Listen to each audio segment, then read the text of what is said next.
నిరుద్యోగ యువతకు ఉపాధి కల్పనే ఎన్డీఏ ప్రభుత్వ ప్రధాన లక్ష్యమని దానికి అనుగుణంగా సీఎం చంద్రబాబు వరవడిగా అడుగులు వేస్తున్నారని మైలవరం శాసనసభ్యులు వసంత వెంకట కృష్ణ ప్రసాద్ పేర్కొన్నారు.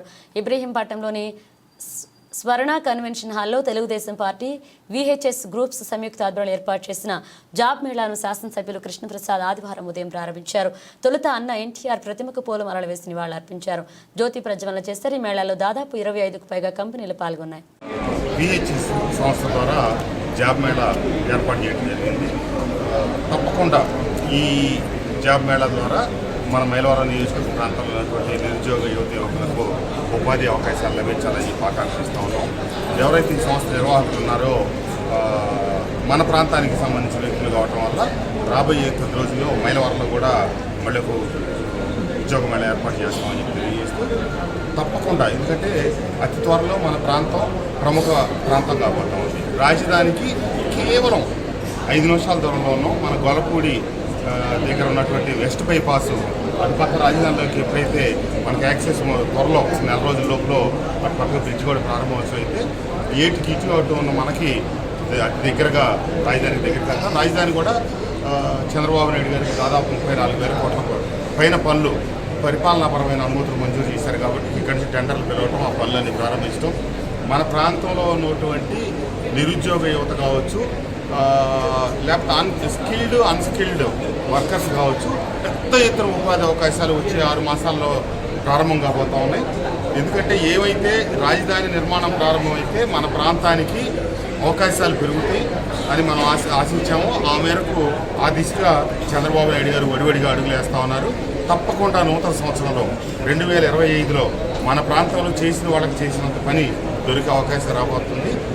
కాబట్టి ఈ అవకాశాలన్నింటినీ సద్వినియోగపరచుకోవాలని చెప్పి ఈ ప్రాంత ప్రజల్ని, ఈ ప్రాంత నిరుద్యోగ యువకుల్ని, ఔత్సాహికుల్ని, పారిశ్రామికవేత్తల్ని నేను కోరుతా ఉన్నాను. అట్లాగే జగన్మోహన్ రెడ్డి గారు వైనాట్ 175 అన్నారు. నిన్నే పుట్టినరోజు వేడుకలు జరుపుకున్న వారికి ఒకరోజు ఆలస్యంగా అయిన శుభాకాంక్షలు తెలియజేస్తూ, రాష్ట్రాన్ని నడపడం అంటే మన కారు, స్కూటరో, ఆటోనో లేకపోతే నడిపినంత తేలిక కాదు. దానికి భవిష్యత్తు పట్ల సరైన అంచనాలు, అవగాహన ఉండటం అవసరం. ఆనాడు చంద్రబాబు నాయుడు గారు విజన్ 2020 అంటే దాంట్లో ఆయన చెప్పిన అంశాలు చాలా విషయాలు ఆ రోజు కూడా హేళనగా మాట్లాడారు. కానీ వారు చెప్పిన అంశాలు ఈ రాష్ట్రంలో నిజమైనవి. ఐటీ రంగంలో ఆయన అందిపుచ్చుకున్న అవకాశాలు నిజమైనవి. అలాగే ఈ రోజున విజన్ 2047 చెప్తా ఉన్నారు. ఒక విభజింపబడిన రాష్ట్రం, హేతుబద్ధంగా లేని విభజింపబడిన రాష్ట్రానికి ఒక రాజధానిని నిర్మించుకొని జగన్మోహన్ రెడ్డి గారు సానుకూల దృక్పథంతో కనుక చంద్రబాబు నాయుడు గారు మొదలెట్టిన ప్రయత్నానికి, ఆయన కూడా ప్రతిపక్ష నాయకుడిగా ఉండి ఆమోదించిన విషయానికి ముందుకు వచ్చి ఉంటే ఈపాటికే అమరావతిలో మన ఆంధ్రప్రదేశ్ బిడ్డలకి ఈ రాష్ట్రంలో పరిశ్రమలు కావచ్చు, సంస్థలు కావచ్చు వచ్చి ఉపాధి అవకాశాలు దొరికాయి.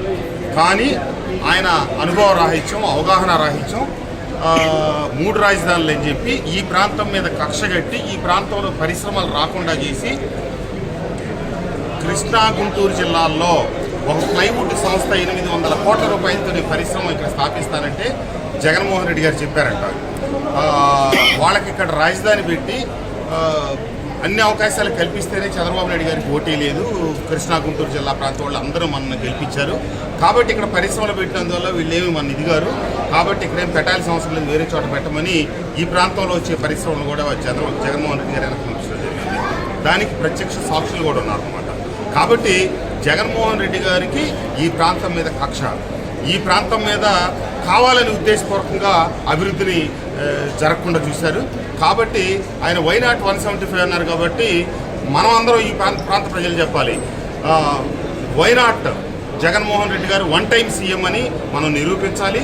ఇక రెండోసారి అవకాశం కల్పించకుండా చూడటం ఈ తెలుగు రాష్ట్ర ప్రజల, ఆంధ్రప్రదేశ్ రాష్ట్ర ప్రజల బాధ్యత.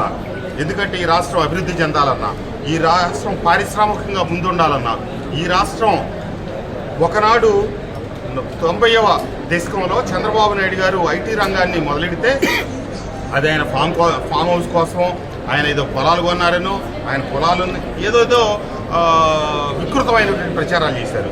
కానీ చివరికి అవి నిలబడకుండా వాస్తవమే నిలబడింది. ప్రపంచ దేశాల్లో ఎక్కడికి వెళ్ళినా తెలుగు ప్రజలు ఐటీ రంగంలో అందిపుచ్చుకున్నారంటే హైదరాబాద్ నుంచి ఆ అడుగులు